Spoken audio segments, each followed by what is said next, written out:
इस वक्त पहली दफ़ा मैंने इमरान खान साहब पे बतौर जब वज़ीर-ए-आज़म बने पहली दफ़ा ज़िंदगी में तनकीद करनी शुरू की। और वो बुज़दार साहब की अपॉइंटमेंट थी। और इसके अलावा जिस तरीके से पंजाब में हुकूमत बनाई गई, जिस तरह इस्टेब्लिशमेंट ने जो है वो नून लीग की मेजॉरिटी थी पंजाब में, लेकिन जिस तरह आज़ाद लोगों को मैनेज किया गया, जिस तरह लोगों को तोड़ा गया, जोड़ा गया, तो उसमें मुझे डिसअपॉइंटमेंट ये हुई थी कि इमरान खान साहब से रिस्पेक्ट ये कर रहा था मैं ज़ाती तौर पे कि ये एक डिफरेंट प्राइम मिनिस्टर होंगे, एक डिफरेंट लीडर होंगे, एक नया पाकिस्तान दे रहे हैं। उनके इंटरव्यूज़ थे मेरे साथ बेताशा दूसरे एंकर्स के साथ, जिसमें वो कह रहे थे कि मैं डिक्टेशन नहीं लूँगा, इदारे मेरे मातहत होंगे और वो इस मुल्क को हम ट्रूली एक कॉन्स्टिट्यूशनल डेमोक्रेसी की तरफ लेकर जाएंगे। तो उस दौरान जो है मेरा काफ़ी लोगों से मुकालमा होता था। मैं इमरान खान साहब का बहुत प्रो रहा, लेकिन जब मैंने देखा कि जो इन्होंने एक्शंस किए इस तरह के और जिस तरह इस्टेब्लिशमेंट जो है उसके साथ बिल्कुल ही लेट गए सारे मामलात के अंदर, और बजाय इसके कि एक असर्टिव प्राइम मिनिस्टर बनते, उसका ना सिर्फ इमरान खान साहब को मेरे नज़दीक नुकसान हो रहा था बल्कि फ़ौज को भी नुकसान हो रहा था। फ़ौज के एंड पे तो मैंने उस वक्त के आर्मी चीफ को कहा था कि आप इज्तनाब करें, ये आप पूरे मुल्क की फ़ौज है, एक पार्टी की फ़ौज नहीं, आपको सियासी पार्टी यूज़ करेगी और जो गलती होगी आप पे डाल दी जाएगी और ख़ुद भी उनको कोई एक्सपीरियंस होने का मौका नहीं मिलेगा। तो हुआ ऐसे ही और फिर वो न्यूट्रल हो गए। लेकिन इमरान खान साहब जो है उनसे अलग एक अफसोस का मुकाम था कि वो कहा क्या करते हैं, ज़रा एक खातून एंकर को उन्होंने कुछ दिन पहले अपने इक़्तिदार में आने से कुछ साल पहले एक इंटरव्यू दिया था। ये था वो इमरान खान जो मेरे जहन में था कि जो हर इदारे को उसके अंदर रखेगा, कॉन्स्टिट्यूशनल दायरे के अंदर रखेगा, और जिसको वोट अवाम का मिला है और वो वोट जो है वो इस्टेब्लिशमेंट को नहीं दे रहा, जाके उसकी झोली में नहीं डाल रहा या उसकी झोली में नहीं गिर रहा। लेकिन अब मैं बताऊंगा आपको क्यों, कि एक तो ये 3.5-4 साल में जब देखा हमने, और आज इमरान खान साहब ने खुद भी इकरार किया है कि उनकी गवर्नमेंट इस्टेब्लिशमेंट ने बनाई थी और उन्हीं के उन्होंने मिन्नत थी, और जब वो न्यूट्रल हुए तो that government that was created by the establishment was bound to fall. लेकिन वो कहते क्या थे जिसने हम दीवाने बने थे इमरान खान साहब की, पूरी कौम बनी थी, अभी भी होंगे लोग, मैं तो अपनी बात कर रहा हूँ, वो सुनवा दें ज़रा क्या कहा करते थे। और अगर जिस तरह इमरान खान साहब फरमा रहे हैं कि बाजवा साहब के पास सारा कुछ था, नैब भी उनके पास था, केसेस भी उनके पास थे, इकॉनमी भी उनके पास थी, तो फिर आप वाकई इनकम्पिटेंट थे बकौल आपके अपने अल्फाज के, और आप खुद बता रहे हैं कि, और ये मैं एग्री करता हूँ, और इसी वजह से आपको हीरो समझा था। कल परसों उन्होंने जो इंटरव्यू दिया उसके अंदर उन्होंने खुल के बता दिया कि उनकी गवर्नमेंट कायमी इस्टेब्लिशमेंट की वजह से थी। तो मैंने तो कभी लफ्ज़ यूज़ नहीं किया कठपुतली का, बिलावल भुट्टो किया करते थे, लेकिन इमरान खान साहब खुद चीख चीख के बता रहे हैं कि मैं इस्टेब्लिशमेंट के बगैर कुछ नहीं था, एक पॉलिटिकल पावर नहीं थी मेरी, इस्टेब्लिशमेंट ने मेरी मेजॉरिटी और मेरी प्राइम मिनिस्टरशिप बनाई हुई थी। सुनवा दें ज़रा। इसके अलावा सदर मुमलिकत आरिफ अलवी जो है उनका बयान आया जिसको उन्होंने रिबटल भी कर दिया है, लेकिन उन्होंने बहुत से सहाफ़ियों के सामने गैर रस्मी गुफ्तगू की कि जनरल रिटायर्ड बाजवा ने इमरान खान की सेनेट और इंतखाबात में मदद की, नई शुरुआत के लिए माजी को भूल जाएँ और माफ़ कर दें, ये तमाम चीज़ें। लेकिन रिबटल तो उन्होंने दे दिया, लेकिन आप रिबटल दे भी दें तो मुझे तो पता है और बड़ी दुनिया को पता है कि किस तरह आर्मी ने इमरान खान साहब की मदद की। पॉइंट ये नहीं है कि उन्होंने उनकी मदद की कर दी, लेकिन अब जो इमरान खान साहब जिस तरह इंसिस्ट कर रहे हैं और जिस तरह बयान कर रहे हैं, इस पर ज़रा बात कर लेते हैं, क्योंकि ये तो इमरान खान साहब कुछ खुद बता चुके हैं कि एजेंसियों ने किस तरह उनकी मदद की। और आज जो वो बात कर रहे हैं ना कि ISI को यूज़ करना चाहिए पॉलिटिकल विच हंट के लिए या पॉलिटिकल केसेस के लिए, करप्शन पकड़ने के लिए, तो मैं तो रिक्वेस्ट यही कर सकता हूँ कि एक इदारा बचा है उसको आप KP या पंजाब की पुलिस बुलाने से गुरेज करें, और उससे अगर आप यही काम एज अ प्राइम मिनिस्टर लेना चाह रहे हैं तो फिर आज अगर ISI शहबाज शरीफ के अंडर आपके खिलाफ केसेस बना रही है या आपको पकड़ेगी तो उस पर तो आपको बड़ा एतराज़ है। अगर आप प्राइम मिनिस्टर बन के अपने मुखालफिन के साथ ये काम करें तो वो आप कह रहे हैं सही है। अली नवाज ऐवान साहब, क्या मतलब लिया जाए इमरान खान साहब के हालिया बयानात का? इस्टेब्लिशमेंट की वजह से आपकी हुकूमत कायम हुई थी और उनके न्यूट्रल होने से आपकी हुकूमत गिर गई, तो ये तो इस मुतल्लिक तो इमरान खान कह चुके हैं कि ये तो बड़ी इनकम्पिटेंट बात है और ये बड़ी नाअहल बात है, इसके तो खिलाफ मैं एक डेमोक्रेटिक कल्चर परवान चढ़ाने आया था इस मुल्क में। अच्छा, थैंक यू। ज़रा मुझे बात करनी चाहिए, आपने अच्छा खासा इंट्रो दिया है कामरान भाई। आपने बड़ी बेजा और बड़ी नाजायज़ तनकीद की, और आपके अपने जो इंट्रो के अंदर बहुत ज़्यादा कॉन्ट्रडिक्शन, आपने अपनी मर्ज़ी की कंटेंट चलाया और जो अपनी मर्ज़ी का कंटेंट नहीं था वो नहीं चलाया, पर आपने अच्छी तरह बता दिया कि आप इमरान खान और तहरीक इंसाफ की गवर्नमेंट के बारे में क्या सोचते थे और क्या सोच रहे हैं आज।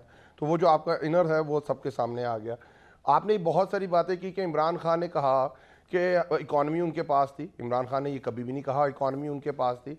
इमरान खान ने ये कहा और सबके सामने कहा कि जो एहतसाब का सिस्टम था, तो जो नैब था वो फौज के कंट्रोल के, बाजवा साहब के कंट्रोल के अंदर था। और मुझे आखिरी साल में ये पता चला कि वो इसके ऊपर केसेस नहीं चलाना चाहते। उन्होंने जो अफर्म केसेस किए, आपने खुद ही बता दिया कि आपने बहुत तनकीद की बुज़दार साहब के ऊपर, आपको वो पसंद नहीं थे और आपने ऊपर उसके ऊपर प्रोपागेंडा भी बहुत किया, पूरे मीडिया ने प्रोपागेंडा किया। और आज जो उसकी परफॉर्मेंस आ रही है पंजाब के अंदर और पूरे पाकिस्तान के अंदर 3.5 साल की, जो दुनिया के जितने भी जरीदे हैं और जितने भी आपके इकोनॉमी को कवर करते हैं, फाइनेंस को कवर करते हैं, वो तो सबसे ज़बरदस्त आप तरीके इंसाफ की गवर्नमेंट चली है जिसने आखिरी 2 साल में 5 और 6% के ऊपर ग्रो किया। अगर बुज़दार साहब खिलाफ थे, आप क्योंकि आपको पसंद नहीं थे, आपको चेहरा उनका पसंद नहीं था और आपके ताल्लुकात भी थे बाजवा साहब के साथ और आप उनको बताते भी रहते थे, तो आप मुझे बताइएगा 4.4% पाकिस्तान की तारीख की सबसे ज़्यादा एग्रीकल्चर ग्रोथ कैसे हो गई? पर तहरीके इंसाफ की गवर्नमेंट पंजाब में सबसे बड़ा प्लान से सहूलत कार्ड पूरे पंजाब के लोगों को, पाकिस्तान को तो छोड़ दें, पूरे पाकिस्तान के पंजाब के लोगों को मिल गया। पूरे आपको आज भी जो बुज़दार साहब हैं उनके खिलाफ आपको केस नहीं मिल रहा कोई बनाने को। आपकी जो इस आपने बड़ी अच्छी बात ये की कि उनकी हुकूमत में आपने उनको तनकीद, पर आज को मैं आपको तारीफ करता हूँ कि आज आटे का जो रेट है वो 125 रुपये चला गया, पर बुज़दार की गवर्नमेंट के अंदर वो सिर्फ 60 रुपये था, पर आपको तनकीद नहीं करनी उन पर। आज फर्नेस ऑयल नहीं है पाकिस्तान के पास और आपके पास डॉलर नहीं है फर्नेस ऑयल खरीदने के लिए, पूरे पाकिस्तान के अंदर लोड शेडिंग है, पर आपका दिल नहीं करता क्योंकि आप तो हमेशा हमें पढ़ाया करते थे कि हुकूमत वक्त के खिलाफ तनकीद करनी चाहिए। पर आपके पास आज इमरान खान है क्योंकि वो अपोजिशन में गवर्नमेंट से बाहर, फिर भी आज उनके ऊपर तनकीद कर रहे हैं। सहाफत के तो आज मुझे जो मायने समझ आ रहे हैं वो तो कभी भी नहीं आए, पर आज आपके लिए ज़रूरी है इमरान खान पर तनकीद करना। पर यह तनकीद आप नहीं कर रहे कि आज पाकिस्तान के अंदर जिस तरह बेरोजगारी फैल रही है, एप्टमा ये कह रही है कि 15 लाख लोग बेरोजगार हो चुके हुए हैं और सैटरडे को वो पूरे पाकिस्तान के अंदर अपनी टेक्सटाइल इंडस्ट्री बंद करने जा रहे हैं। पर आपके लिए इमरान खान बहुत जरूरी है, इमरान खान के ऊपर आपको क्रिटिसाइज करना बहुत जरूरी है। सर आपका पॉइंट आ गया। आज पाकिस्तान के अंदर जो फिगर्स आ रहे हैं, सुनते जाइएगा। उस्ताद मोहतरम इंट्रो दिया है आपने, सुनते मैंने तो 8 मिनट के अंदर जो 4 मिनट तो इमरान खान साहब को चलाया था भाई। आपका हक है कि ऑपोजिशन के ऊपर आप भी 4 मिनट बोल लिए, मेरा प्रोग्राम आगे भी लेके जाना है। खुला छोड़े, मैंने आपको इंटरप्ट ही नहीं किया। आप खुला छोड़े, हुकूमत वक्त को आप जितना मर्जी प्यार करें, हमें कुछ नहीं है। आज रिमिटेंसेस इस महीने $1 अरब कम हो गई हैं, पर आप उसके ऊपर शो नहीं कर रहे हैं। अच्छा, अब मेरी बात सुन ले। पाकिस्तान की एक्सपोर्ट अब टाइम बड़ा हो गया, दोबारा आ जाएगा रिबटल के लिए यार, आप डायलॉग तो करने दें। दुनिया कह रही है पाकिस्तान डिफॉल्ट कर गया, आप उसके ऊपर शो नहीं कर रहे। डायलॉग तो करने आप ये कह रहे हैं, मैं तो बहुत बुरा आदमी हूं यार, आपकी सारी बातें मान ली, अब आगे तो चलने दें। उस्ताद मोहतरम, सर मैं कह रहा हूं मैं बड़ा बुरा उस्ताद, मैं बड़ा बुरा एंकर, मैं बड़ा बुरा सहाफी, मान लिया आपकी बात यार, मैं चैलेंज ही नहीं कर रहा। आप नहीं मान रहे इमरान खान ने कोई बुराई की है सियासी तौर पे, मैं मान रहा हूं, आगे चलने दें। कहते हैं कि खान साहब ये कह रहे हैं, आप बिल्कुल गलत बात कर रहे हैं। भाई मैं कह दिया मैं गलत हूं, अब आगे तो चलने दे। आपको याद है उनकी गवर्नमेंट के अंदर, पंजाब और केपी के अंदर क्या हो गया भाई, मैंने ऐसा क्या कह दिया, कोई डंडा मार दिया है? बहुत बोल लिया आपने इसमें, नहीं की आवाज आने दे। डंडा आप मार ही नहीं सकते, आप बड़े ओ भाईजान जिंदगी, आप तो डंडा मारने वालों के साथ हैं, आपने तो खुद तो आज तक डंडा मारा ही नहीं है। पर दूसरी तरफ सुने, क्या हो गया मेरी जान, इतना गुस्से में क्यों आ गए हो, मैंने ऐसा क्या कह दिया? अरे अच्छा मेरी बात सुने, उस्ताद मोहतरम, बात तो सुने सर। उस्ताद मोहतरम जाती है, आप सुन तो ले। उस्ताद मोहतरम जाती है। हर एक का अपना व्यू है, आपने मुझे कितनी जाती बातें की, मैं उस पर आप माइंड ही नहीं करूंगा। मैंने हालांकि आपकी जात जिंदगी में कामरा में मैं और आप ही हैं, तो जो सुने आखिरी बात, वो कमरे में बड़ी मजेदार बात करने लगा। जी जी जी, मैं कह वाहिद मैं और आप ही तो हैं जो एक दूसरे के खिलाफ पर्सनल बातें नहीं करते। नहीं वो ठीक है, वो आपकी बात ठीक है, लेकिन भाई ये जो आपने बात की है ना, अच्छा एक तो मैं कहूंगा कि ये 2-3 लफ्ज जो है ना, ये मुझे अली भाई, आपको, हम दोनों को तो खासतौर पे नेशनल चैनल पे नहीं बोलने चाहिए। ताल्लुकात और प्यार, ये भाई चीजें ना करें, नाजायज नाजायज ये बातें ना करें, क्योंकि ये सब इस हमाम में एक जैसे हैं, और मेरा भाई भट्टी भी शामिल है। एनी हाउ, दूसरी बात ये है कि यार आपने जो भी मुझे कहा, मैंने इमरान खान के खिलाफ प्रोपेगेंडा क्या होता है, आपके ताल्लुकात ठीक है, आपको कुछ नहीं होना, आपने मेरे ऊपर अच्छा सा एक शो कर देना है। नहीं मेरा बड़ा अच्छा मैं उन लोगों में से नहीं हूं, पता हो गया, मैं सामने बिठा के बात करता हूं। अली भाई मेरी बात, उसको जमानत नहीं दे रही भाई, और आपने आगे चले जाना है। जमानत इमरान साहब, आप पार्टी आए ना, मैं जाऊंगा अपने भाई की, आप जेल जाएं तो सही एक दफा, आपकी जमानत कराने मैं जाऊंगा। दूसरी बात ये है अली भाई, मुझे आपकी कोई बात बुरी नहीं लगती, आपने मुझे कहा मैंने प्रोपेगेंडा किया, सहाफत की धज्जियां उड़ा दी, सर आंखों पे। प्रोपेगेंडा वो होता है कि अगर आप मौजूद ना होते और मैं इमरान खान साहब पे वन साइड वर्जन कर देता, आप मौजूद है, आपने बात कर दी, अवाम को फैसला कर देते, मैं से आगे आपको नहीं, मैं रिस्पॉन्ड पुरानी भी नहीं बात करूंगा कर इस पर, ठीक है? आगे भट्टी साहब जो हैं, हमें रिस्पॉन्ड करने की क्या जरूरत? भट्टी साहब, मुझे समझ नहीं आ रही कि सदर आरिफ अलवी से लेकर इमरान खान साहब तक खुद ये बात इकरार कर रहे हैं कि ये हुकूमत जो थी ये इस्टेब्लिशमेंट की से कायम थी, और उनको ऑब्वियसली धचका लगा इस बात का इस्टेब्लिशमेंट न्यूट्रल होगी। उसकी वजूहत 100 हों, लेकिन ना आरिफ अलवी की बात मान रहे हैं इमरान खान साहब, वो कह रहे हैं जनाब जान छोड़ दें, अमेरिका को भी आपने माफ़ कर ही दिया ना, इस्टेब्लिशमेंट की जान छोड़ दें आप। ना वो परवेज़ इलाही की बात मान रहे हैं, बाजवा साहब से लेकर इस्टेब्लिशमेंट तक इमरान खान साहब जो है वो उनको धचका लगा हुआ है बहुत ज़्यादा कि जी एक सपोर्ट थी वो ख़त्म हो गई, उनको उनकी ईगो हर्ट हुई है। हुआ क्या है, क्यों छोड़ने को तैयार नहीं है इस बात को भट्टी साहब? और बाजवा साहब की क्या कंट्रीब्यूशन थी इनकी लाइफ में, जरा ये भी बता दें, क्योंकि मेरे भाई ने मुझे कहा कि ताल्लुकात तो मेरे भी थे बाजवा साहब के साथ। और भाई टोटल 3-4 दफ़ा मिलाऊंगा मैं। अब पूरी पाकिस्तान तहरीक इंसाफ की गवर्नमेंट बाजवा साहब की गोद में बैठी हुई थी और सारे बिल उनसे पास होते थे, सारी तहरीक एतमाद उनकी वजह से फेल होती थी। आप लोगों की वजह से पीपल्स पार्टी भी खड़ी होती थी हाथ बांध के। आप लोगों ने तो बाजवा साहब का डंडा नहीं, आपने, मैं ताल्लुकात की बात कर रहा हूं, मेरे ताल्लुकात नहीं थे उनसे, 4 मुलाकातें टोटल मेरी। अब भट्टी साहब बताएंगे इमरान खान की गवर्नमेंट और इमरान साहब के बाजवा साहब ताल्लुकात क्या थे? मैं तो कोई जाती बात नहीं कर रहा। जी भट्टी साहब, गो ऑन प्लीज। देखिए कामरान भाई, पहली बात तो अली भाई की ठीक है कि इस वक्त मुल्क दहशतगर्दी की लपेट में है और कुछ और ना समझे प्रोपेगेंडा करने वाले। इस्लामाबाद के वो क्या उसको कहते हैं, दरवाजे पे दस्तकें दे रही है दहशतगर्दी। और दूसरा, इन 7 महीनों में इन तजर्बाकार अहल और अरस्तुओं ने मुल्क को टेक्निकली डिफ़ॉल्ट करवा दिया है और बर्बादी फेर दी है। महंगाई, बेरोज़गारी, गुर्बत, डॉलर, इम्पोर्ट एक्सपोर्ट, रेमिटेंस, ज़र मुबादला, दोस्त मुल्क मुंह को नहीं लगा रहा, तूफ़ानी दौरों पे दौरे, 76 वज़ीर, 14 जमातें, 27 किलोमीटर की हुकूमत, और उस 27 किलोमीटर में भी डिप्लोमेट्स एक दूसरे को कह रहे हैं। यही बात मैंने करनी है। मोहसिन रांझा साहब जरा आ जाए एक दफा, ये मैं पूरा खाता लेके बैठा हुआ हूं मईशत का, वो हम उनसे करेंगे। अब आप मेरा सवाल का जवाब दे दो। दूसरा जो इमरान ने कहा है ना, इमरान साहब ने कि आईएसआई को यूज करना चाहिए, वो काम जो पुलिस ने, महंगाई की बात करो ना, वो कह रहे नहीं मैं करूंगा ना। ये देखे भाई, ये देखे भाई, इधर देखे भट्टी साहब जो पूरी रिसर्च की हुई कह रहे हैं ना हमारे उस्ताद अली भाई, ये देखे। और यार मोहसिन रांझा से पूछेंगे ना यार, हद हो गई। आपसे क्या बात कर रही महंगाई की? आप थोड़ी सी जिम्मेदार में तो बात करें ना कामरान भाई। करेंगे हौसला, मेरी जान हौसला, ये बात नहीं कर सकते। हौसला कर ग्रीन टी मेरे भाई, ग्रीन टी पी। आपको इमरान खान का दुख है, आपको बाजवा साहब का दुख है, आपको डंडे का दुख है, आपको पाकिस्तान की आवाम का दुख नहीं है। मुझे दुख नहीं होगा। 20 रुपए का किलो आटा ले रही है मेरे भाई, 20 रुपए का पेट्रोल ले रही है। अल्लाह मेरे भाई को कर गया है। आप इंट्रो में नाम ही नहीं लेते। इमरान से शुरू करते। इमरान हमारा महबूब लीडर है यार, मजाक थोड़ी है। एक बंदे को 10 साल सपोर्ट किया हमने, बगैर किसी एमएनए की सीट के, बगैर किसी मामले खसूसी की सीट के, उससे कुछ और रिस्पेक्ट करते थे। आप तो हमें तो हमारे ख्वाब भी नहीं जीने दे रहे यार। नवाज साहब एक ख्वाब बनाया था कि इमरान खान आएगा इमरान बनेगा नया पाकिस्तान। भाई मेरा और उनका ख्वाब था, आप कहां से पीछे आ गए यार? भाई आपका ख्वाब नहीं था ना, मेरा ख्वाब था। उसने कोरोना से बचाया, उसने लोकस से बचाया, 32 अरब पे एक्सपोर्ट लेके गया, 32 अरब पे। भट्टी साहब, आपको मैंने कहा था आप गलत ट्रैक पे जा रहे हैं। आ जाए जरा, बाजवा साहब आईएसआई से जो खिदमत लेना चाह रहे हैं इमरान साहब, आ जाए जरा। आप अली नवाज अमान को फुल वो दे रहे हैं, ऊपर से वो आए नहीं भाई रांझा साहब, खुला मैदान है। उन्होंने क्या नहीं, दूसरी नहीं, आपने 2 सवाल किए ना। मैंने अली भाई की बात को सेकंड करते हुए, क्योंकि सबसे बड़ा इस वक्त मुआशी और दहशतगर्दी हमें लपेटे हुए। अब आ जाए उस बात पे। अच्छा, दूसरी बात ये हो गई कि भाईजान ये जो कमर जावेद बाजवा साहब और इमरान खान साहब, यक जान दो कालब, और मुझे वो बहुत पसंद हैं क्योंकि वो न्यूट्रल हैं, डेमोक्रेट हैं। जन बाजवा ने मेरी फॉरेन पॉलिसी में मदद की, दाखिला पॉलिसी में मदद की, करतारपुर राहदारी की, आर्मी पे कट लगाया पैसों पे।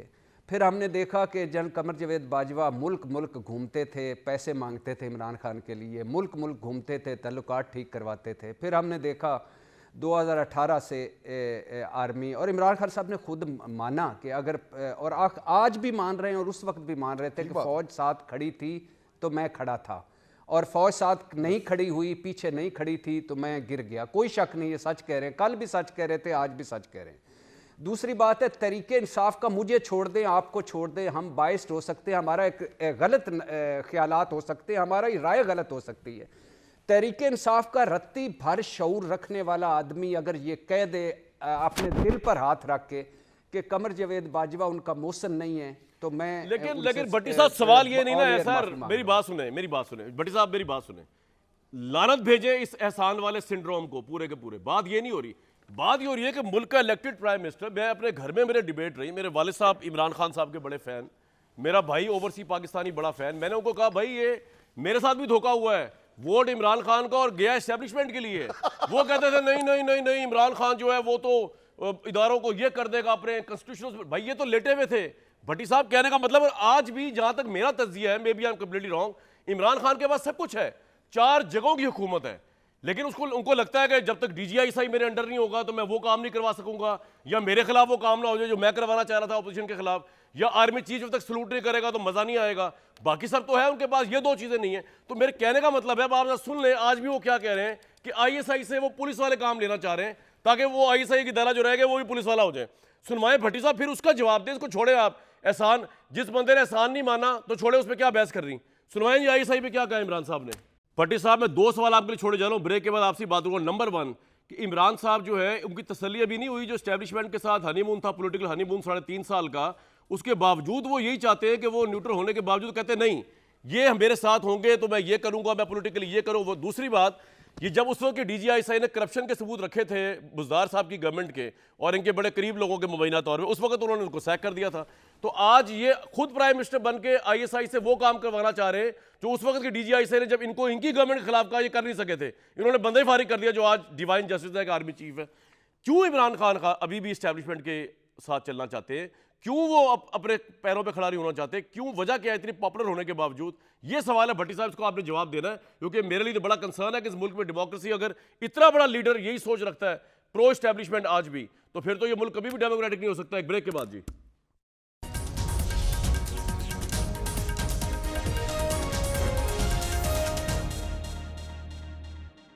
भट्टी मेरे भाई और बहुत सी चीज़ों के गवाह, मुश्तरका गवाह हम। अब क्या बताया अली नवाज ऐवान साहब को, ये तो मेरे ख्याल से आर्मी हाउस के अंदर भी कोई इजाज़त नहीं थी जाने की, और अब तो 10 किलोमीटर के रेडियस में नहीं जा सकते जो नए आर्मी चीफ आए उसके बाद। लेकिन भट्टी साहब, आप और मैं तो खैर बड़े शनासा हैं, सॉरी ये लफ्ज़ भी नहीं बोलना आजकल चैनल्स के ऊपर। सर मुझे सवाल का जवाब दें कि इमरान साहब क्यों चाहते हैं इतना ज़्यादा ISI को यूज़ करना, फिर जब उनके खिलाफ यूज़ होती है तो फिर वो चीखें मारते हैं कि ज़्यादती हो गई। सर बड़े 2 कायदे इनकलाब ने, आपके और मेरे कायदे इनकलाब ने 2 बड़े खूबसूरत जुमले बोले हैं कि एक उन्होंने कहा कि एक ही इदारा मजबूत रह गया और वो फौज है, उसी को तबाह करना है। अगला कंप्लीट फिक्रा नहीं किया और उसी के पीछे ऐसी पड़े हैं, उनके पीछे ही लगे हैं कि भी ना रहे। सही। और दूसरा है ISI करे करप्शन भी रोके, मतलब जागते रहना तो साढ़े ते ना रहना।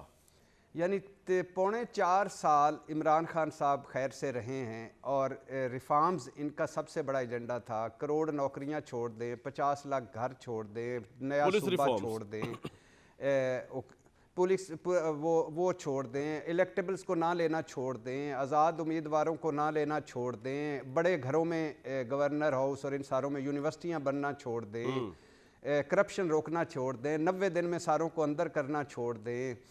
इसके अलावा बाकी उस्मान बुज़दार साहब को भी छोड़ दें। लेकिन वैसे यार एक बात है, बुज़दार जब से गया है ना, किसी वज़ीर आला की किस्मत में नहीं सुकून है, मनो तो वैसे बड़ा भागाला सी। नहीं सर जी, नहीं बददुआ लगी है सर, बददुआ सारे, और बड़ा वड्डा सदका उतारन दी लोड़ है। और आज जिस तरह मेरे अली भाई ने साईं उस्मान बुज़दार को डिफेंड किया है, इस पे कसम से मुझे लगता है इस्लामाबाद में ही और I8 मेरे में ही रहते हैं, मैं जाके इनको जप्पी मारना चाहता हूँ यार। यानी और कहते हैं अच्छा अल्हम्दुलिल्लाह कोई यार आपको पता है इस तरह के लफ्ज नहीं बोलने नेशनल चैनल पे, ये जभी भी नहीं बोलना, बस मेरे प्रोग्राम में नहीं बोलना, मैंने बड़ा सख्त सेंसरशिप रखा हुआ है जी। बोले आप कामरान भाई, आपको ये तो यकीन है कि अगली जनरेशन यानी इमरान खान साहब के बाद कोई अगर ऑडियो वीडियो आई तो मेरी हो सकती है, इरशाद भट्टी की, इसलिए आप तसल्ली रखें यार। अच्छा, भट्टी साहब दूसरी बात ये है कि क्योंकि फिर जब आपकी हुई तो अल्लाह माफ करे सारे लाइन में खड़े हुए हैं। चले आगे चले सर। नहीं नहीं मेरा भाई ये अली नवाज दूसरी अमान बात को है- कुछ हंसाने के लिए मैंने बात की है। अच्छा जी जी जी हाँ, जी, नहीं जी। नहीं सब ये नहीं, भाई सही हम सब कह ये, रहे सब हैं। ये। अली इसलिए भाई- इस मौजू में बात करनी नहीं अच्छा, चाहिए। मैं कह रहा हूँ ये दूसरी लफ्ज भी ना बोले, ताल्लुकात, मोहब्बत, जायज, शनासाई, नहीं। छोड़े आगे चले यार भट्टी साहब। जी जी जी नहीं नहीं नहीं नहीं बाकी ठीक कह रहे हैं, मैं नहीं बोलता। अच्छा तो मैं अली भाई से जाके ना शरई मुसाफा करूंगा कि जिन्होंने बुजदार ये साहिब, बेहतर अली है। भाई ये जो हाँ ये जो एंटी करप्शन में अभी इंक्वायरियां ख़त्म हुई हैं फ़रा गुज्जर साहबा की और साईं उस्मान बुजदार साहबा की, उन पे ज़रा तवज्जो तो दें। तौसा के बुजदारों ने, मानिका के पाकपतन के मानिका ने, और ये गुजरावाला के एहसन जमील गुज्जर और फ़रा गुज्जर साहब। लेकिन भट्टी साहब, मैं मोहसिन राजा साहब भी आ गए, लेकिन मेरा सवाल ये था कि अभी जो आईएसआई के लिए जो कह रहे हैं ना कि ये हो, वो काम अगर आप आईएसआई के शहबाज शरीफ साहब की गवर्नमेंट में करें, फिर ये लोग कहते हैं कि प्रॉब्लम। तो इसलिए ये मेरा ख्याल से इसको दूर ही रखें। मोहसिन राजा साहब, मुझे तो आपकी समझ नहीं आ रही मेरे भाई। ये नहीं कि आप लेट आए, मेरे सामने मईशत की बदहाली की पूरी रिपोर्ट है, यानी कि अली नवाज में अमान मेरे भाई कुछ हो जाता है बोलना अली शुरू कर भाई की तसल्ली के लिए सिर्फ फोकस करना है मईशत पे, अब कोई इमरान खान मैं साहब की ये बात अली नवाज अमान की खुशी के लिए बोल रहा हूँ। हालांकि रिसर्च पहले की हुई थी हमने। जरे मोहसिन भाई सुने, जरे मुबादला के ज़खायर 22 अरब 83 करोड़ डॉलर से कम होकर 12 अरब डॉलर पर आ गए। महंगाई की शरह 26% तक पहुंच गई। डॉलर की कदर बढ़कर इमरान खान के 176 रुपए से 224 रुपए पर आ गई। डॉलर की किल्लत, दरामदात पर पाबंदियां, सनती पैदावार तबाह। आप लोगों ने मुल्क का तबाही फेर दी। ऊपर से आपको जब मैं देखता हूँ, आप कभी इमरान खान के खिलाफ तोशाखाना केस में खड़े हुए बाहर, कभी किसी और केस में खड़े। मेरे भाई ये देखें, सबसे बड़ा FIR ये है। अली भाई ठीक कर दिया मैंने जी। मोहसिन राजा साहब फरमाए, जवाब दें जरा, आपसे इकॉनमी नहीं संभल रही। देखिए ये FIR जो है ना, इसका वकूआ जो है ना, वो इमरान खान के दौर में हुआ है। हाँ, ये FIR जो आज हो रही है, ये वकूआ तो सारा ये इमरान खान की हुकूमत में, जब इन्होंने माशी बदहाली इस मुल्क में कर दी थी, और वो मजीद इसीलिए आगे जा रही थी कि जिस तरीके से ये जाती बारी तेल और पेट्रोल डीजलों की जब कीमतें सस्ती कर गया, जब इमरान खान को पता लग गया कि मेरी हुकूमत जाने वाली है, तो उसने वो जो हरकत की, वो भी इस पूरी कौम के आगे होनी चाहिए कि जब हमारे पास इतने पैसे ही नहीं है और हमने एक IMF से कमिटमेंट की हुई है, और उस कमिटमेंट के बाद हम मेरे ये भाई हरकतें कर रहे आप हैं, जितने तो दलाइल आगे दे दें, आज obviously इमरान उसके खान असरात तो अभी 70% भी पड़ने। 60% पॉपुलैरिटी पे आपकी इकॉनमी की मिसमैनेजमेंट की वजह से है। सर देखें, इमरान खान की जो पॉपुलैरिटी है ना, बेसिकली वो मैं हकीकत बता रहा हूँ, जो पाकिस्तान का स्विंग वोट है, हम ज़िमनी इंतखाबात होते तो हम जीतते थे, इमरान खान हुकूमत में थे। अब हम हुकूमत में वो आए हैं तो पुराने उस जमानों हुकूमत की को बातें जो हैं इमरान मेरे खान ने भाई, माशी जब आप बदहाली और जीते माशी थे, अदम इस्तेहकाम, उसको तो जमाने को लदे हुए भी दिहाइयां हो गई मेरी जी। जान। क्या बातें कर रहे हैं आज आप, वो पुरानी बातें देखिए, अगले वक्तों की। नहीं, ये मार्च में अदम एतमाद हुआ है, उससे पहले ही डस्का का इलेक्शन हुआ है, ये 1-2 इलेक्शन भाई उससे उसके पहले हुआ, बाद आप ही तो उसमें काया देख लें। पलटी है PTI आपको मैं की। जो जी जी जी बताएं आपसे डायलॉग हो रहा है जी। वही तो काया पलटी है। मैं ये बता रहा हूँ कि ये सारा अदम इस्तेकाम जो उस वक्त पैदा हुआ था, इसको अब स्टेबल करते करते कुछ अरसा लगेगा। हमें पता है कि इसकी में बड़ी कीमत अदा करनी पड़ रही है, लेकिन हमें आपका पता है कि फोकस देखें, हमारा मेरी जो बात अपना मैंडेट था, सुने, इमरान जहाँ पे खान हम साहब का भी फोकस था 2 आप तारीख लोगों को सीरीज से हम पकड़ना। जीत रहे थे। मेरी अर्ज सुन लें सर मोहसिन भाई, इमरान खान साहब का फोकस यही था। मैं वो एक बड़ा मजे का वाक़या सुनाऊं मोहसिन राजा साहब, अली नवाज अमान साहब, आपके लिए भी बड़ा मजे का है। कराची में जब आप लोग जीते ना, एक्सपेक्टेड था कि 5-6 सीटें जीतेंगे MNA के लिए, कि 10 से ऊपर 12-14 जीत गए। तो ISI के एक बहुत बड़े अफसर थे, इमरान खान साहब कराची के दौरे पे गए, अभी प्राइम मिनिस्टर शायद बने थे या बन गए हुए थे या नहीं बनने वाले थे। उनको देखते ही उन्होंने सीने से लगा लिया इमरान साहब ने और कहा कि he is a star batsman. और उसके बाद फिर आपने सीने से सॉरी नहीं कोई बात नहीं, इम्ब्रेस कर लिया उनको, ठीक है ना जी। तो उनको ISI के अफसर को कहा कि यू आर स्टार बैट्समैन। और उसके बाद वो जनरल फैज़ ने जब उनको भेजा बनी गाला में ब्रीफिंग के लिए, इमरान खान साहब के बाद जो प्राइम मिनिस्टर बन गए हुए थे, वहाँ कराची का चैप्टर आया हुआ था, आरिफ अलवी साहब भी थे, इमरान इस्माइल साहब भी थे। तो वो बताने आए थे, उनको ब्रीफ देने आए थे जनरल फैज़ साहब के बिहाफ के ऊपर इमरान खान प्राइम मिनिस्टर को, कि यार कराची के अंदर बहुत डेवलपमेंट हो सकती है, सिंध में बहुत डेवलपमेंट हो सकती है, खासतौर पर कराची के अंदर। लेकिन इमरान खान साहब वो डेवलपमेंट तो देख लें कर लेंगे, पहले जरदारी को पकड़ना है, पीपल्स पार्टी। तो मेरे कहने का मतलब ये है कि आप भी वही काम करें राजा साहब, इकॉनमी में फोकस करने के बजाय आप कभी तोशाखाना केस, कभी इस्लामाबाद में आपने केस किया हुआ है, कुछ और किया हुआ है, यार इस पे फोकस करें। आप इमरान के पीछे चढ़ गए, सियासी इंतकाम। देखिए जहाँ तक इमरान खान के केसेस का सवाल है, यकीन माने मेरे भाई हैं आप, और आपने बिल्कुल बात की है। मैं समझता हूँ कि ये केसेस से पाकिस्तान को कोई हासिल कुछ नहीं है। ये तो एक हमारी सियासी एक इख्तलाफात है और जिनको हम आगे लेके चलते रहे, इन केसेस से पाकिस्तान को कोई फायदा नहीं होने वाला, ये मुझे भी पता है और ये हर बंदे को पता है। और मैं अपनी पार्टी में हर जगह पे यही बात करता हूँ कि जो हमें अगर रिलीफ मिलना है, और जो हम फोकस भी करते हैं, अंदर भी बात करते हैं और यहाँ पर भी कर रहा हूँ, पाकिस्तान की आवाम के सामने भी कर रहा हूँ कि ये केसेस कोई इनसे फ़ायदा नहीं हो। अब इमरान को भी हम यही कहते थे, ये तो चले कि हमारी सियासी अफरा तफरी है, चलती रहेगी, पॉइंट स्कोरिंग है, उसने उसको कराया, उसने उसको कराया, हमने उसको करा लिया। इससे वोट्स में अगर कोई बंदा समझता है कि सर वोटों में इजाफा हो जाएगा, इमरान की बात ना माने, मेरी बात सुनिए, इमरान की बात ना माने, लेकिन आपको हल और क्या है? फौरी इलेक्शन से पहले अप्रैल में करा लें इलेक्शन। मतलब आपको क्लियर कट मैंडेट चाहिए ना मोहसिन भाई, आपकी गवर्नमेंट, मैं कहता हूँ आप जीत जाए या पीटीआई जीत जाए, जो भी जीत जाए, लोगों को पता होगा अगले 5 साल के लिए गवर्नमेंट है, स्टेबल बुनियादों पे है। इन्वेस्टर तो इस तरह नहीं इन्वेस्टमेंट करेगा, आपकी गवर्नमेंट आज गई कल गई, चले अगस्त तक भी रुक जाए, तो 8 महीने की गवर्नमेंट पे कौन इन्वेस्टमेंट करता है यार? सोचे जरा थोड़ा सा मोहसिन साहब। देखिए, आपकी बात दुरुस्त है, ये आपकी बात 100% दुरुस्त है कि वो इन्वेस्टमेंट और वो चीज़ें जो हैं हम कोशिश कर रहे हैं, क्योंकि पाकिस्तान का एक जो जमहूरी तरीका, जो एक जमहूरी टाइम, जो एक आइनी लिमिट है असेंबली की, हम कोशिश करते हैं हम लेके जाएं।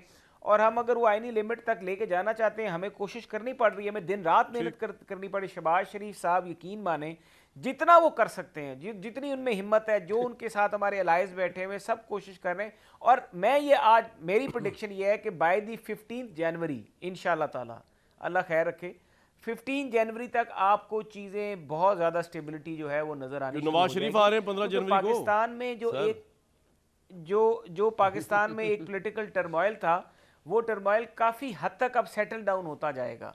और जब ये सेटल डाउन होगा और सारी पार्टीज जो है ये इलेक्शन के बारे में 15 जनवरी को क्या है भाई, 15 जनवरी को ऐसा क्या हो जाएगा जो सब कुछ ठीक हो जाएगा? देखिए सर, देखें अभी इंटरनेशनली और जहाँ पर पूरी मार्केट्स चल रही हैं, अभी देखें आपको आपके साथ जितने भी फाइनेंशियल इंस्टीट्यूशंस काम कर रहे हैं, सारे कर रहे हैं। ठीक है, पाकिस्तान की सूरत हाल तो अपनी होगी, लेकिन बाहर अभी इस वक्त इकोनॉमिक एक्टिविटी जो है वो काफ़ी हद तक वेकेशंस और ये वो मेरे साथ रहेगा। पाकिस्तान अली भाई से जरा मैं एक चीज़ पूछ लूं, उसके बाद ब्रेक लेके भट्टी साहब के पास आऊँगा। बिल्कुल सर, आपका पॉइंट ही आ गया। अली भाई, बात ये है कि इमरान साहब के इंटरव्यू में ये भी था कि वो अप्रैल तक की बात कर रहे हैं इलेक्शन की। मेरे भाई, इनके अब इस्टेब्लिशमेंट नहीं आ रही बीच में। आप हालांकि हमेशा आप कह रहे हैं, चाहे नेक नीति से कह रहे होंगे बैठ जाए मीडिएशन करवा दें, अब वो तो नहीं आ रहे। पॉलिटिकल डायलॉग करना है, इनको एनआरओ नहीं देना आपने, इनकी करप्शन पे बात नहीं करनी। पॉलिटिकल डायलॉग तो कर सकते हैं यार, with in assembly, out of assembly, ताकि आप अप्रैल तक इलेक्शन मिल जाए आपको। क्या सोच है, क्यों नहीं करना चाहते? What's the problem? अच्छा ठीक है, मैं बिल्कुल मैंने कोशिश भी की, इसीलिए हमने डेट भी दी थी 20 दिसंबर तक, और इसीलिए सागडार साहब और याद सादिक साहब प्रेसिडेंट से भी मिल रहे थे, और हमने यही कहा था कि आप थोड़ा इसके अंदर दिखाएं कि जल्द से जल्द पाकिस्तान के अंदर इलेक्शंस हो जाएं, आप अपनी कोई डेट दें, हम उस पर बैठते हैं। उसके लिए हमें शायद असेंबली में भी आना पड़े तो हम आने को तैयार हैं, और जो हमारी असेंबलीज आप चाहते हैं उनको हम तोड़ दें उस टाइम फ्रेम के अंदर, हम वो भी तैयार हैं। But Pakistan needs a fresh election, because जो मैंडेट है वो 5 साल का होना चाहिए, लॉन्ग टर्म पॉलिसीज होनी चाहिए। बिल्कुल, पर वो बात नहीं बनी, हम ये कर चुके हुए हैं। पर मेरे भाई ने बड़ी अच्छी बात की कि हमने बड़ी कीमत चुकाई है। कीमत ज़रा देखिएगा, 8.5 महीने में 1100 अरब रुपए की सिर्फ करप्शन के जो केसेस थे वो ख़त्म कराए। अल्हम्दुलिल्लाह जो बच्चे भी पैदा भी नहीं हुए उनके लिए भी इन्होंने एमनेस्टी ले ली है कि अगर वो शरीफ हो, जरदारी हो, इन फैमिलीज़ के अंदर वो पैदा हो के भी कोई गलत काम करे उसको भी एमनेस्टी होगी। उसके बाद FIA के नैब को FIA के नीचे ले आए, ओवरसीज़ पाकिस्तानी का वोट बैंक ख़त्म कर दिया, इलेक्ट्रॉनिक वोटिंग मशीन ख़त्म कर दी। 8.5 महीने के अंदर इन्होंने कोई मुफादे आमा के अंदर एक लेजिस्लेशन की हो, कामरान भाई, एक लेजिस्लेशन तो वो सामने ले आए, कोई एक लेजिस्लेशन की हो, ये इन्होंने कीमत अदा की है। और जो पाकिस्तान ने कीमत अदा की है, और जिस हाल में पाकिस्तान को हम छोड़ के गए थे, वहाँ तो भाई 60 रुपये का आटा था भाई, वहाँ तो 16 रुपये का यूनिट था, वहाँ तो 150 रुपये का पेट्रोल था, वहाँ तो 178 रुपये का डॉलर था, वहाँ तो 4.4 पे एग्रीकल्चर ग्रो कर रही थी, वहाँ तो लार्ज स्केल मैन्युफैक्चरिंग 12% पे ग्रो कर रही थी, वहाँ तो स्मॉल मीडियम इंटरप्राइजेस ग्रो कर रही थी। तो भाई ये कीमत तो पाकिस्तानी अदा कर रहे हैं। आपने जो कीमत अदा की वो भी पाकिस्तानियों ने देख ली, और मेरे भाई कामरान ने भी देख ली, और उस पर इंट्रो भी नहीं किया आज तक। अच्छा किया आपके सामने 2 मिनट भाई मैंने आप लास्ट वीक चलाया था अवाम की हालत क्या हुई इकोनॉमी पे, अच्छा लोगों की राय यार, ली एक तो कामरान भाई बात भी नहीं, आपको मैं पॉइंट नहीं मार सकता यार, नहीं मारे तो दिल बड़ा करे, कोई पॉइंट तो खा लिया भाई, बड़ा दिल बड़ा है, मार रहे होते यार, दिल बहुत बड़ा है, वो जो दिल है ना अंदर। अब आपने ब्रेक के अंदर भट्टी साहब को राम राम कर लिया, वो जफरी मारने को तैयार हो गए। भट्टी साहब मेरे पास बैठे नहीं है आपके पास। ब्रेक से पहले भट्टी और था, ब्रेक के बाद भट्टी दूसरा हो गया। वो तो कह रहे कोई ना देखे भट्टी तो देख रहा है, पर आज तो भट्टी भी मुकर गया ब्रेक के बाद। तो मैं और क्या चाहिए आपको, आपने मजबूर कर दिया कि वो भी इमरान खान के, क्योंकि इमरान खान तो वजीर आजम है, इमरान खान तो इस वक्त पूरी दुनिया के दिलों का वजीर आजम इमरान खान, और चार जो सारे सूबों की opposition जंजीर पे हो रहे इमरान हैं, खान, सहाफती पॉपुलर तरीन इक़्तिदार जो हमने लीडर अपने इमरान खान, पौने क्यों 4 ना बात साल करें में उसके ऊपर देखा। भाई? और आप होते कौन है हमें मोहतरम, रोकने वाले? ओ यार आपको नहीं अच्छा लगता होगा, आपको हमें नहीं अच्छा अच्छा लगता है। लगता होगा, उसकी पॉपुलैरिटी अच्छी नहीं, लगती होगी, नहीं, उसके अच्छी काम लगती है अच्छे भाई। नहीं होंगे। ओ भाई, पर आपके देखिए, मैं अल्लाह की कसम खा के कहता हूँ, आप हुब्बे अली में नहीं बोलते, चले बुग़्ज़े माविया में तो बोलते हैं ना, चले हमें वो भी मंजूर है, कोई इशू नहीं है, कोई इशू नहीं है। आगे चलते ठीक है आगे चलते हैं। अब ये जो कीमत अदा की है, ये जो कीमत भाई अदा कितनी की दफा है, बताओगे कीमत और अदा भट्टी की है? साहब अब ने ठहर भी जाओ एक उसके मिनट, अंदर अब ब्रेक के बाद कीमत अदा होगी, पहले प्रोग्राम की कीमत अदा हो जाए एडवर्टीजमेंट आने से। आप लोगों की तो कीमतें खत्म नहीं हो रही मेरे भाई, कीमत तो बड़ी अदा की है इस्टेब्लिशमेंट, तो अब भी कर रही है इमरान खान साहब को अंधाधुंध सपोर्ट करने की। और खुदा का शुक्र है भट्टी मेरा भाई गवाह समझाया करते थे अली नवाज ऐवान के लीडर को अपने पाँव पे चलना सिखाएं, ये आपको भी ले मरेंगे और खुद भी डूब जाएंगे और मुल्क भी डूबेगा। यही हुआ। एक ब्रेक लेते हैं जी।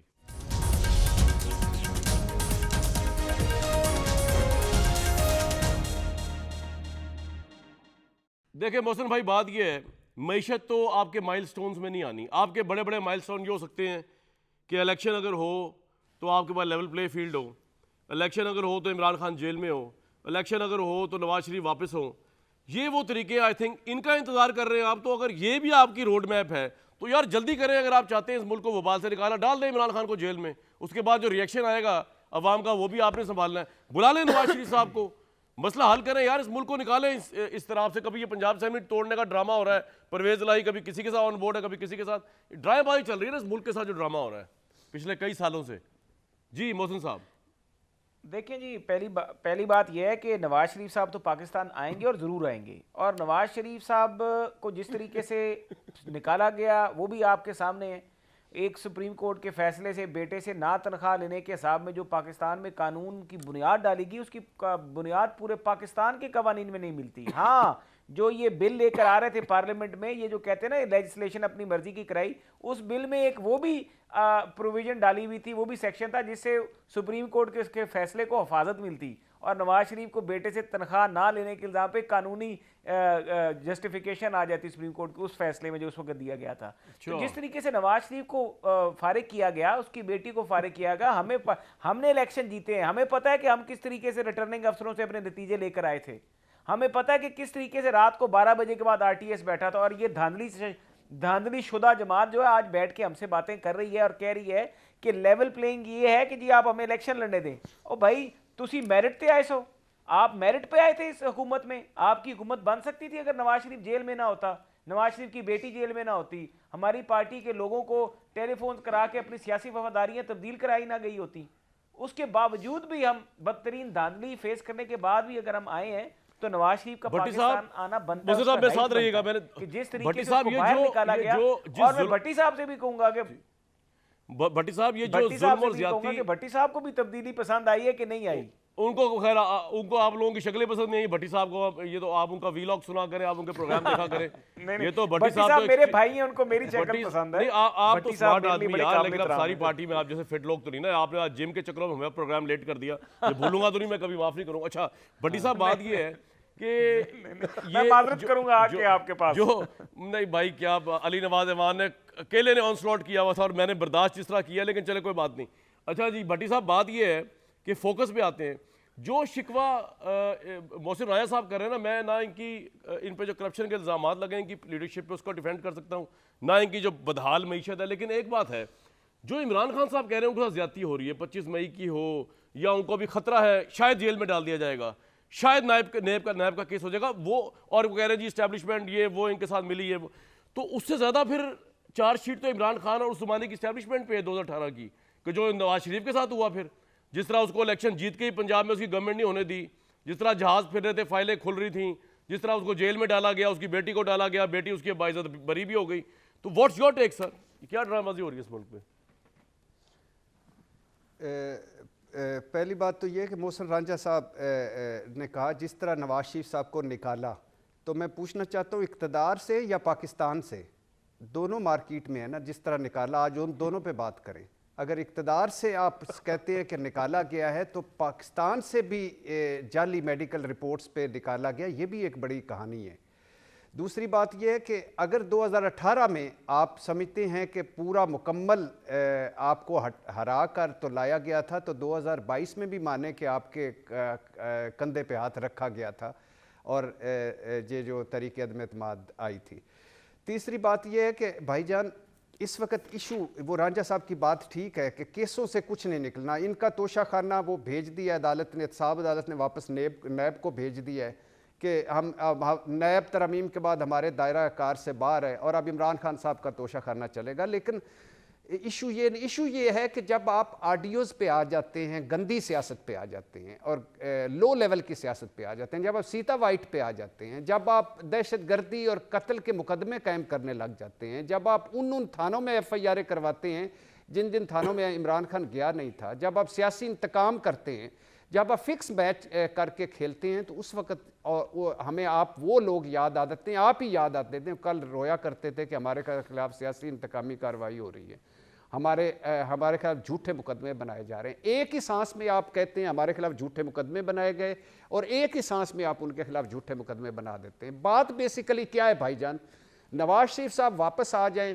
वो आके इलेक्शन कैंपेन करें, जो भी करें, आपकी परफॉर्मेंस आपको बचाएगी और आपकी जो बदतरीन परफॉर्मेंस है ये आपको डबोएगी। नवाज शरीफ साहब की तकरीरें क्या कर लेंगी जब आप 7 महीने आपके सामने, 8 महीने, अली भाई 8 महीनों में अगर जहां इमरान खान छोड़ गया था वहीं रुक जाते, ठीक, वहीं से आगे ना गिरने देते, तो फिर भी हम अली भाई क्या इरादा क्या है अब आप लेकिन लोगों आपने तो का? बर्बादी फेर दी। असेंबलियां टूटती नजर नहीं आ रही पंजाब की। अब अप्रैल तक इमरान साहब खुद कह रहे हैं, तो अब सुकून से अप्रैल तक देखिए वेट कामरान करें। भाई, अभी आपने अभी पिछली कामरान ब्रेक भाई में- एक मैसेज आया है, सुने, मैसेज भट्टी आया है साहब। कि बांग्लादेश का 1% पाकिस्तानी जो है ना 2 रुपए के बराबर हो गया, यानी सही हम है। टके के भी नहीं रहे, 2.94 टका टोकरी हो गई। चलो सारा यार अली नवाज रहमान को भी आखिरी हमला करने दो। जी मेरे भाई, ना यार, हमला खुदा खौफी किया करें आप, हमसे खुद जानबूझ हम के तो हमले आपको करवाते बुत हैं, शिकन मुझे कहते समझते कि हैं। हमला करो। अच्छा नहीं, हम आपको गजनवी ही समझते हैं। अच्छा सुने, अच्छा, ठीक, जी, जी। आगे ये जो जी, अच्छा जी, जी। सुने कामरान भाई, अभी वो जो देखे ना, अगर मेरे भाई है बड़ा अच्छा बेचारा, अब आपने फंसा ही लिया, जिम कर रहा था वो, जरा उससे ये पूछे तो सही कि वो तोशाखाना केस की बात कर रही है, वो अली गौहर ने जो केस किया था गवर्नमेंट के बिहाफ पे, वो वापस क्यों ले लिया इलेक्शन कमीशन से? उसके बाद जरा पूछिएगा वो रंगबाज से, वो जो ख्वाजा आसिफ है, उससे जरा पूछिएगा कि उसने वोट क्यों, आखिरी फोन क्यों किया था बाजवा साहब मैंने जितायो। ये पता नहीं 2018 की बात थी कि 2013 की बात थी। 18 उसके बाद आपने भी एक फोन किया था, आप पहली ब्रेक में आपने भट्टी साहब को मना लिया था और दूसरी ब्रेक के अंदर मैंने फोन कर दिया था भट्टी साहब को। अब अफाका होगा सब।